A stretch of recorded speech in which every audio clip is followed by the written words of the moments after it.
जय मसीह के मेरे प्यारे भाई और बहनों, चलिए आज फिर एक मनन के साथ मैं आप लोगों के साथ जुड़ा हूं। और आज का मनन कृपया ध्यान से सुनिएगा। आज का मनन में मैं ये बताने वाला हूं कि कभी कभी हमें बहुत बड़े काम को नहीं करना पड़ता, सिर्फ जय जयकार के द्वारा हम उस चीज को जो परमेश्वर हमें देना चाहता है पा सकते हैं। यस, सिर्फ उस चीज को जय जयकार के द्वारा पा सकते हैं, परमेश्वर की आराधना के द्वारा पा सकते हैं। इस बात पर आज हम लोग फोकस करेंगे। वीडियो मैं आगे करूं उससे पहले आप मेरे चैनल को सब्सक्राइब कर लीजिए और लाइक कर दीजिए मेरे अगले वीडियोस को, मेरे पिछले वीडियोस को जो मैं बनाया हूं, और आप उसे जरूर देखिए और उसमें से सीखने का कोशिश कीजिए। और मैं इस वीडियो को सुनने का कोशिश कीजिए, समझने का ट्राई कीजिए, क्योंकि मैं जो बातें बताऊंगा वो बहुत ही महत्वपूर्ण होने वाली है। ये कोई बात आम बात नहीं, ना मेरी बात है, बल्कि परमेश्वर का वचन ऐसा कहता है। इसे हम जरूर ध्यान से देखेंगे। आइए आप मेरे साथ एक आदमी के विषय में पढ़ेंगे, और वो आदमी यरीहो, ये बात पढ़ेंगे कि यरीहो की दीवार उसने कैसे गिराई।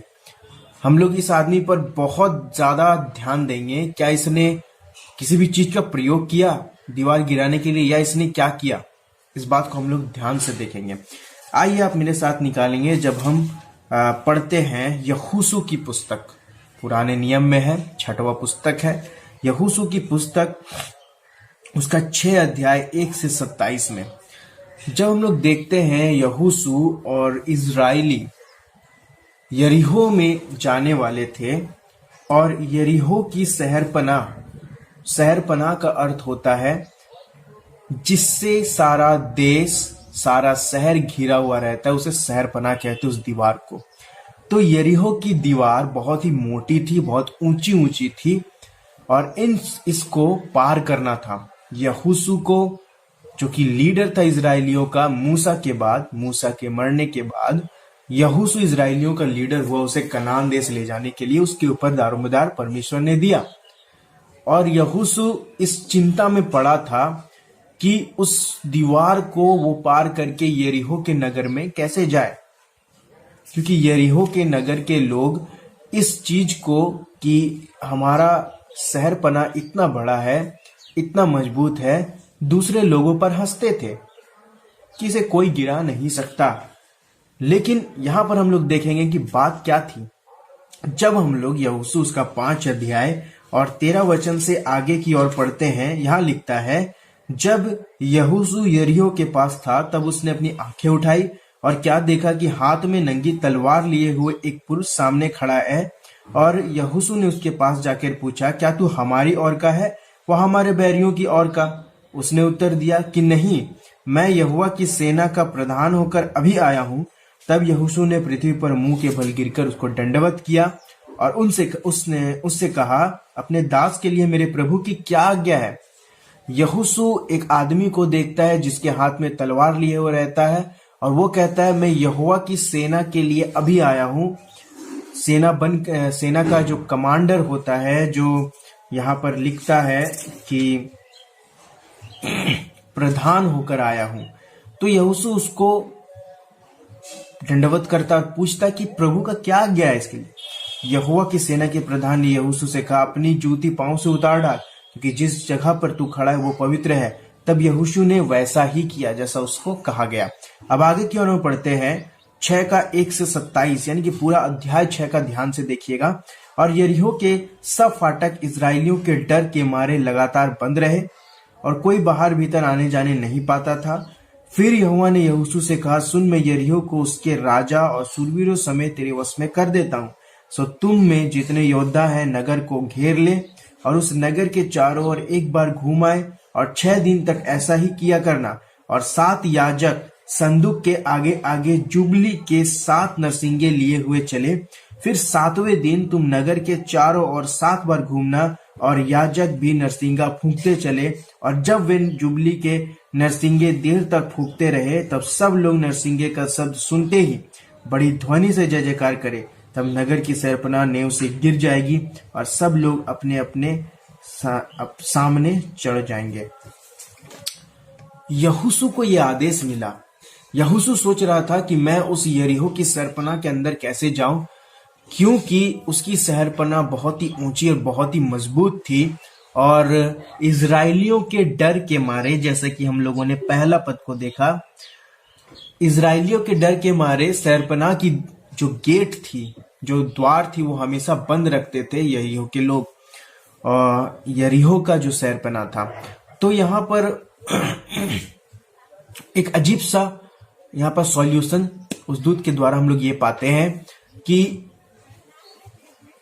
6 दिन उस शहरपनाह का चक्कर मारना है, और याजक भी जुबली का नरसिंगा फूंकते हुए आगे चलेगा और उसके पीछे इजरायली लोग चलेंगे।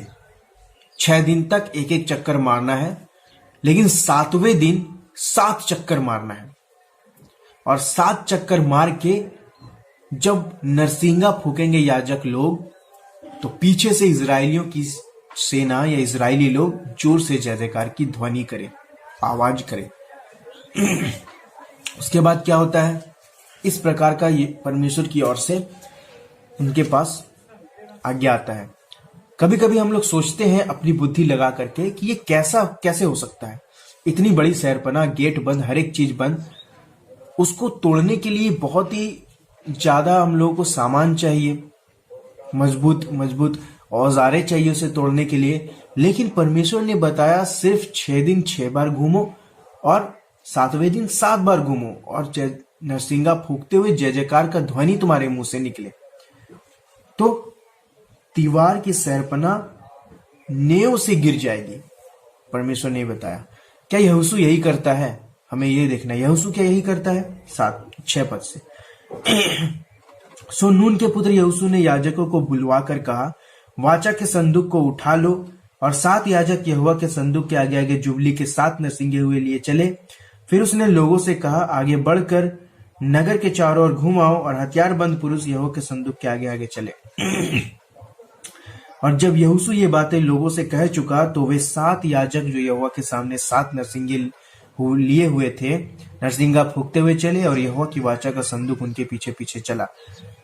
और हथियारबंद पुरुष नरसिंगा फूंकने वाले याजकों के आगे आगे चले, और पीछे वाले संदूक के पीछे पीछे चले, और याजक नरसिंगा फूंकते हुए चले।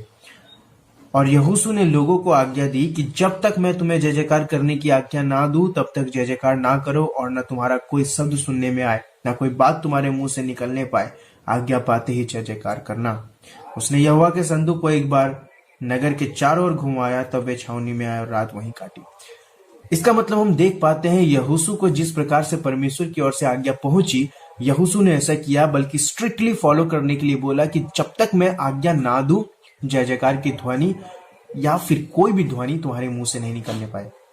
लोगों ने वैसा किया। पहला दिन उन्होंने नगर की छावनी को घूमा और आकर के रात वहीं काटी। सुबह हुई, संदूक उठाया, फिर से घूमने चले गए। 13वां वचन, और उन 7 याजकों ने जुबली के 7 नरसिंगे लिए और यहोवा के संदूक के आगे आगे फूंकते हुए चले, और उनके आगे हथियारबंद पुरुष चले, और पीछे वाले यहोवा के संदूक के पीछे पीछे चले, और याजक नरसिंगा फूंकते हुए चले गए। इस प्रकार वे दूसरे दिन भी एक बार नगर के चारों ओर घूमकर छावनी में लौट आए। हो गया। उसके बाद इसी प्रकार उन्होंने 6 दिन तक किया, यानी कि वो करते रहे। हम लोग देखते हैं जैसा परमेश्वर ने आज्ञा दिया था वे उसको करते रहे। हम लोग आगे देखते हैं। फिर 7वें दिन, 15 वचन, फिर 7वें दिन वे भोर को बड़े तड़के उठकर उसी रीति से नगर के चारों और 7 बार घूम आए। केवल उसी दिन वे 7 बार घूमे। ध्यान दीजिएगा, मैंने कहा 6 दिन एक एक चक्कर, और परमेश्वर ने बताया था कि 7वां दिन 7 चक्कर मारना है। केवल उसी दिन 7वां दिन ही उन्होंने 7 चक्कर मारे। तब 7वीं बार जब याजक नरसिंगे फूंकते थे, तब यहोशू ने लोगों से कहा, जय जयकार करो, क्योंकि यहोवा ने यह नगर तुम्हें दे दिया है, और नगर और जो कुछ उसमें है यहोवा के लिए अर्पण की वस्तु ठहरेगी। केवल राहाब वेश्या और जितने उसके घर में हो वे जीवित छोड़े जाए, क्योंकि उसने हमारे भेजे हुए दूतों को छिपा रखा था। अगर आप चाहते हैं कि राहाब वेश्या कौन है और वो क्या अच्छा काम की परमेश्वर के लिए, तो मैं उस पर भी वीडियो बनाऊंगा। आप मुझे कमेंट बॉक्स पर लिखें। लेकिन अभी हम लोग देखते हैं कि सिर्फ उसके और उसके परिवारजनों को छोड़ने के लिए कहा गया। जिस घर में वो रहती है उस घर में जितने लोग हैं उसे छोड़ने के लिए कहा गया।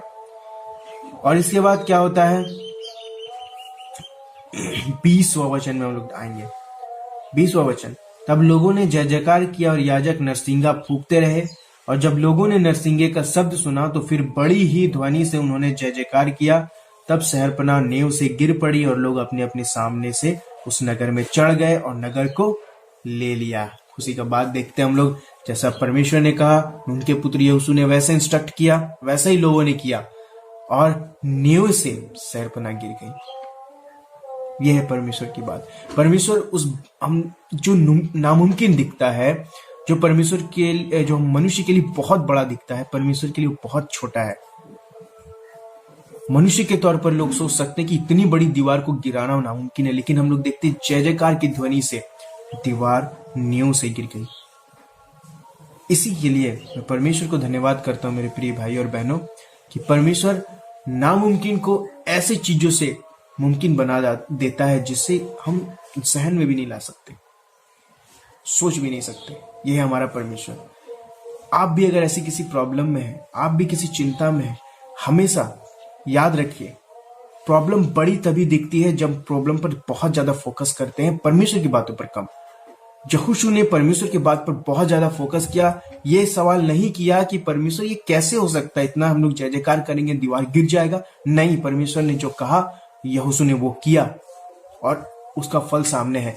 इसीलिए मेरे प्रिय भाई और बहनों, परमेश्वर जो बोलता है उसे करना है, वो ही हमें मार्ग दिखाएगा। वो जैसा बोला, हो सकता है कि हमारे दृष्टि में वो जो बोल रहा है छोटी सी बात हो, लेकिन परमेश्वर जो बोलता है बहुत बड़ी बात होती है, उसे मानना है। हम लोग आगे को देखते हैं। दीवार गिर पड़ी और सब लोगों ने उस नगर को ले लिया। और उसके बाद 26वां वचन में देखिए, उस यरीहो की शहरपनाह को जो फिर से बनाएगा उसके बारे में क्या है। फिर उसी समय यहोशू ने इजराइलियों के सम्मुख शपथ रखी और कहा कि जो मनुष्य उठकर इस नगर यरीहो को फिर से बनाए वो यहोवा की ओर से शापित हो। जब वो उसकी नींव डालेगा तब तो उसका जेठा पुत्र मरेगा, यानी बड़ा लड़का मरेगा, और जब वो उसके फाटक लगवाएगा तब उसका छोटा पुत्र मर जाएगा। इस नगर की शहरपनाह को अगर फिर से कोई बनाएगा, नगर को फिर से बचाना चाहेगा यरीहो को, तो जो नींव डालेगा उसका जेठा पुत्र यानी बड़ा पुत्र मर जाएगा, और जो इसका फाटक लगवाएगा तब उसका छोटा पुत्र मर जाएगा। इस सांप को यहोशू ने वहां पर रखा था। तो मेरे प्रिय भाई और बहनों, हम देखते हैं कि कभी कभी आराधना के द्वारा और जय जयकार की ध्वनि से यरीहो की दीवार का गिर जाना ये होता है। लेकिन कभी कभी हम लोग सोचते हैं कि परमेश्वर वो काम नहीं कर सकता क्योंकि हमारा सोच उस काम को करने के लिए इजाजत नहीं देता। याद रखिए, परमेश्वर हर एक चीज कर सकता है, वो आपको हर एक मुसीबत से निकाल सकता है, लेकिन क्या आपने अपनी दृष्टि में बुद्धिमानी तो नहीं दिखाई? अपनी दृष्टि में बुद्धिमानी करते हुए चीजों को सर्कुलेट या फिर खराब तो नहीं कर दिया? अगर ऐसा करते हैं तो परमेश्वर नहीं करेगा आपके लिए कुछ, क्योंकि आपको परमेश्वर का ध्यान रखना पड़ेगा, उसकी बात का, उसकी आज्ञाओं का, तभी ये हो सकता है, नहीं तो नहीं हो सकता। मैं उम्मीद करता हूं ये वीडियो आप लोगों को जरूर मदद करेगी कि एक जय जयकार की ध्वनि से इतना बड़ा दीवार गिर सकता है, इतनी बड़ी मुसीबत खत्म हो सकती है, तो हमारे जीवन में क्यों नहीं हो सकती अगर हम परमेश्वर की बातों को मानेंगे। मेरे जीवन में काम करती है, आपके भी करेगी। आप सबको जय मसीह की। इस बात पर जरूर ध्यान दीजिए और यहोशू की पुस्तक अच्छे से पढ़िए। बहुत बड़े बड़े काम हुए, और मैंने जैसे कहा कि राहाब वेश्या कौन थी और वो कितनी बड़ी आशीष की कारण बनी एक वेश्या से, उसके ऊपर अगर आप वीडियो चाहते हैं तो आप मुझे कमेंट बॉक्स पर जरूर बोले, मैं उसके ऊपर बताऊंगा, और आप जान पाएंगे कि जिन लोगों को आप बाइबल में जानते भी नहीं है वो बहुत महत्व रखते हैं परमेश्वर के लिए, उसकी योजना के लिए।